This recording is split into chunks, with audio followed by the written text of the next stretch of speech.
Son, we need to have a chat about internet safety. I slowly crumpled down onto the floor next to him. His laptop was open, he was playing Minecraft on a public server. His eyes were locked into the action, comments scrolled down the side of the screen in the chat box.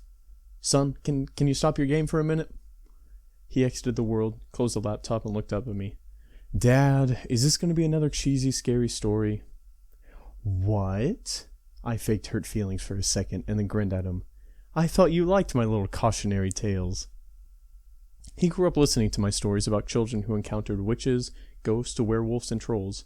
Like many generations of parents, I use scary stories to reinforce morals and teach lessons about safety. Single dads like me should use all the parenting tools at their disposal. He scrunched his face a little. They were fine when I was 6, but now that I'm getting older, they don't scare me anymore. They seem kind of silly. If you're going to tell me a story about the internet, can you make it really, really scary? I squinted at him incredulously. He folded his arms. Dad, I'm 10 and I can handle it. Okay, I'll try. I began. Once upon a time, there was a boy named Colby. His expression indicated that he wasn't impressed with the terror of the introduction. He sighed deeply and settled in for one of Dad's cheesy stories. I continued. Colby went online and joined several children's websites. After a while, he started talking to other kids in-game and on the message boards. He made friends with another 10-year-old boy named Helper23. They liked the same video games and shows. They laughed at each other's jokes. They explored new games together. After several months of friendship, Colby gave Helper23 6 diamonds in a game they were playing. This was a very generous gift. Colby's birthday was coming up and Helper23 wanted to send him a cool present in real life. Colby figured it wouldn't hurt to give Helper23 his home address, as long as he promised not to tell it to any strangers or grown-ups. Helper23 swore he wouldn't tell anyone else, not even his own parents, and set about mailing the package. I paused the story and asked my son, "Do you think this was a good idea?" "No!" he said, shaking his head vigorously. In spite of himself, he was getting into the story. Well, neither did Colby. Colby felt guilty about giving away his home address, and his guilt began to grow and grow. By the time he put on his pajamas the next night, his guilt and fear were larger than anything else in his life. He resolved to admit the truth to his parents. The punishment would be steep, but it was worth it to have a clear conscience. He squirmed into his bed as he waited for his parents to come tuck him in.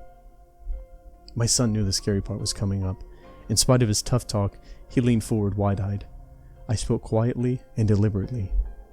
He heard all the noises of the house. The washing machine bounced around in the laundry room. Branches scraped against the brick outside of his house.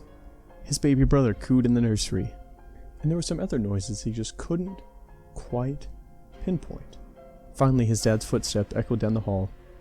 "Hey, Dad," he called out nervously. "I have something to tell you." His dad stuck his head in the doorway at a weird angle. In the darkness, his mouth didn't seem to move and the eyes were all wrong. "Yes, son?" The voice was way off, too. "Are you okay, Dad?" the boy asked. "Uh-huh," sung the father in a strangely affected voice. Colby pulled his covers up defensively. Is Mom around?" "Here I am," Mom's head popped into the doorway below Dad's. Her voice was an unnatural falsetto. "Were you about to tell us that you gave our home address to Helper23? You shouldn't have done that. We told you never to give out personal information on the internet."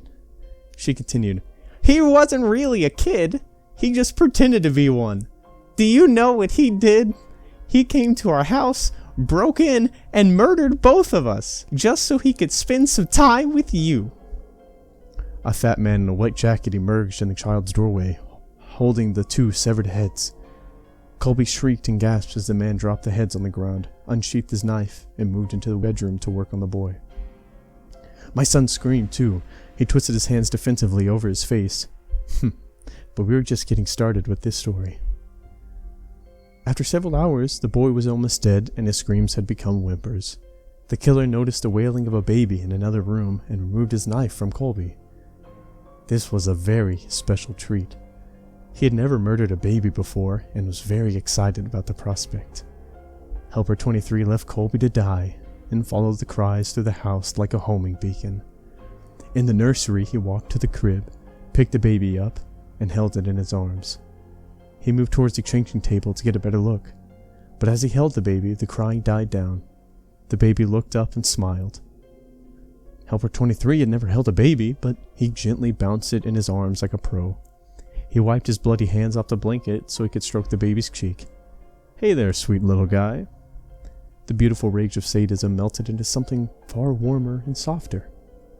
He walked out of the nursery, took the baby home, named him William, and raised him as his very own.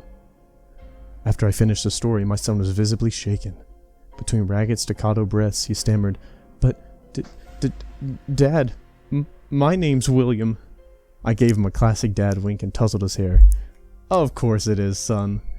William ran up the stairs to his bedroom in a fury of sobs. But, deep down, I think he liked the story.